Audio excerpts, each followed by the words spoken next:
Sometime today, you grab something to eat without thinking about it at all. A sandwich, a handful of chips. Maybe you spilled a little salt and brushed it off the table without a second thought. 400 kilometers above your kitchen, 6 people are getting hungry too. But up there, that sandwich is banned. The salt is a liquid, and your favorite flavor has quietly disappeared.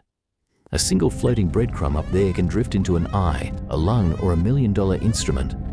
So what do astronauts actually eat in space? The answer involves liquid pepper, the world's most expensive lettuce, and a hidden stash of emergency food for the day the next rocket does not arrive. NASA has been working on this for over 60 years. Some of it is clever, and some of it is the scariest math in the whole space program. By the end of this video, your own messy, crumbly, salty dinner will feel like a small miracle.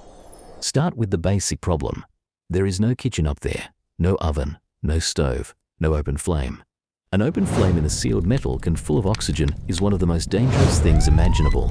And for most of spaceflight history, there was no refrigerator either. So nearly every meal has to survive for months at room temperature without spoiling. That single rule shapes everything astronauts are allowed to put in their mouths. Food comes in a few strange forms. The first is thermostabilized, basically a military ready-to-eat meal sealed in a pouch. Heat it, peel it open, and eat it straight from the bag with a spoon. The second form is rehydratable. Soups, scrambled eggs, even shrimp, freeze-dried into a dry brick. To bring it back to life, you inject water through a tiny valve and wait. Where does that water come from? The station recycles it from sweat, breath, and yes, urine. Roughly 90% of it used again and again and again. Astronauts joke that today's coffee is yesterday's coffee. They are not entirely joking. Other foods come in their natural form, like nuts and cookies, or irradiated, like steak zapped with radiation so it never spoils. Almost nothing here is fresh. Fresh food rots, and rot has nowhere to go on a sealed station. Sounds manageable so far. Then physics gets involved, and the simplest things turn into problems. Take something as harmless as a slice of bread. On Earth, crumbs fall on your plate and you forget them. In weightlessness, crumbs do not fall. They float. A cloud of floating crumbs drifts into your eyes, up your nose, into delicate equipment and air filters. So early astronauts tried bite-sized cubes coated in gelatin to lock the crumbs in. The crew hated them. Then someone had a simple idea. Replace the bread with a tortilla. A tortilla does not crumble. It folds, it holds a filling, and it keeps for a long time in a sealed pack. Tortillas have flown on space missions since the early shuttle era, and they are still the bread of orbit today. The mightiest spacefaring civilization we have built solved the bread problem with Mexican flatbread. Let that sink in. Now reach for the salt and pepper. You cannot. Loose grains of salt would scatter into a fine dust, clog air filters, and sting eyes. So in orbit, salt is dissolved in water and pepper is suspended in oil. They come in tiny dropper bottles. You squeeze a few drops of liquid seasoning onto your food. And here is where it gets stranger. Up there, you suddenly need a lot more seasoning than you ever did on Earth. In weightlessness, body fluids no longer drain downward. They shift up toward your head and chest. Your sinuses fill up. It feels exactly like having a permanent head cold. And when your nose is blocked, your sense of taste collapses. Most flavor is actually smell. So food that tasted perfect on the ground tastes like cardboard in orbit. Astronauts start craving anything loud, spicy, and intense, which is exactly why a strange little appetizer became the most famous food in the history of human spaceflight. Meet the shrimp cocktail. A few rehydrated shrimp in a fierce, horseradish-heavy cocktail sauce. That horseradish does something nothing else can. It blasts straight through a blocked, congested nose. For a few glorious seconds, an astronaut can actually taste again. Astronaut after astronaut across decades named shrimp cocktail their single favorite meal in space. It is not really about the shrimp. It is about feeling something, anything, in a place that dulls every sense you have. Hot sauce travels to the station by the bottle and it vanishes faster than almost anything else on board. Quick question for you. If every meal tasted like wet cardboard, what one flavor would you fight to keep? Tell us in the comments, because flavor turns out to be the easy problem. The next one nearly cancelled missions. Here is the twist nobody expects. The hardest part of feeding astronauts is not flavor or crumbs or liquid salt. It is logistics. Every single bite has to be flown up from Earth on a rocket.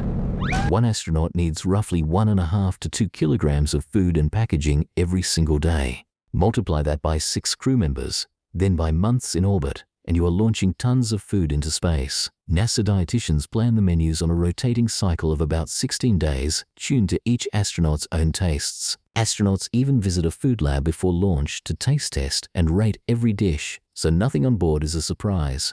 It all works perfectly, as long as the supply ships keep arriving on time, and that is exactly the part that has gone wrong more than once. If you want the part of spaceflight that almost never makes the press releases, subscribe now. It starts right here.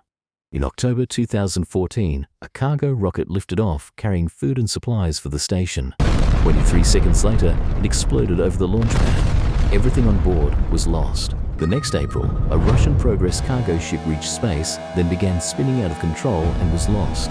Then, in June 2015, a SpaceX rocket climbed toward the station carrying 2 tons of supplies. Minutes after launch, it broke apart in the sky. 3 failed cargo missions in less than a year. Tons of food gone before it ever reached orbit. And 6 people were up there watching their grocery deliveries vanish in fireballs. This sounds like a movie plot. It is verified spaceflight history, and it is the reason for one quiet rule above all others. The rule is simple. The station always carries far more food than it needs right now.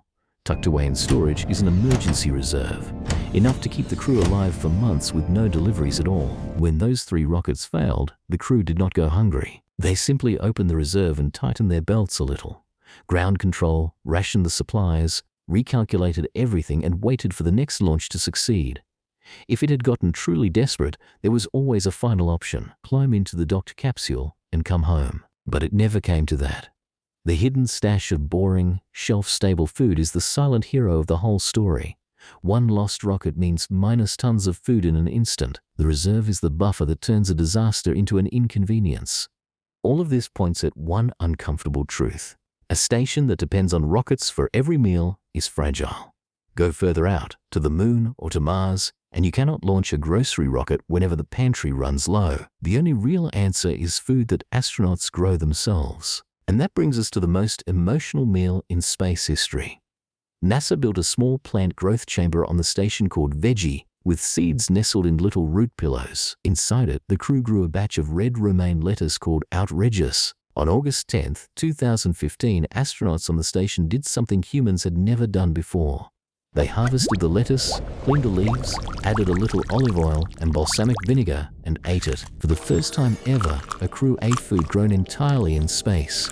One astronaut said it tasted a bit like arugula. Think about what that leaf really was. Not a pouch flown up from a warehouse, a living thing grown from a seed in orbit. It was the first taste of a future where astronauts no longer wait for a rocket to bring them dinner. So let's make this real. Tonight, you are the astronaut, and it is time to eat. There is no table to sit at. You velcro your feet to a foot loop so you don't drift away mid-meal. You pick tonight's pouches from a locker: a bag of beef stew, a brick of dehydrated soup, a tortilla, a coffee. You clip the rehydratable soup to a water port and inject hot water through the valve. The stew goes into a warming pocket, a metal heater that gently brings it up to temperature. No flame, no microwave. You squeeze a few drops of liquid pepper onto the stew, then a few more because you can barely taste it. Everything has to stay attached to something or it floats away. Your spoon is magnetic, your tray has straps. You guide the food to your mouth slowly and gently. A sudden move sends a meatball tumbling across the cabin. For dessert, you unfold a tortilla and spread it with something that travels well. It does not crumble, nothing scatters. You sip recycled coffee through a straw from a sealed pouch and look out the window at the planet that grew every grain of it. It took 6 pouches, 2 water injections, a heater, and 0 crumbs to do what you did at lunch without a single thought. You clean up. There is no sink. You wipe the spoon and seal the trash. The leftovers go into a bag that will burn up later with the rest of the station's waste. So what do astronauts actually eat in space? Pouches of stew and rehydrated soup, tortillas instead of bread, salt and pepper squeezed from droppers, a legendary spicy shrimp cocktail to wake a numb tongue, and underneath it all, a hidden reserve of boring food waiting quietly for the day a rocket fails. Tonight you will open your fridge without a second thought. You will grab whatever you like, you will spill some salt and brush it off the table, crumbs will fall on the floor, and you will not care. Your tongue will taste every flavor at full strength because your nose is clear and gravity is doing its quiet job. You eat with a kitchen, a fridge, an open flame, and a whole planet of fresh ingredients one drive away. They eat from a pouch, in a numb mouth. in a flying can, hoping the next rocket arrives on schedule. And yet, when you ask them, most astronauts say that growing one tiny leaf of lettuce up there felt better than any feast on Earth. Next time, how astronauts wash, brush their teeth, and stay clean with no shower and no running water. So tonight, when crumbs fall and you brush the salt off the table, smile. Somewhere overhead, someone is chasing a meatball across a flying kitchen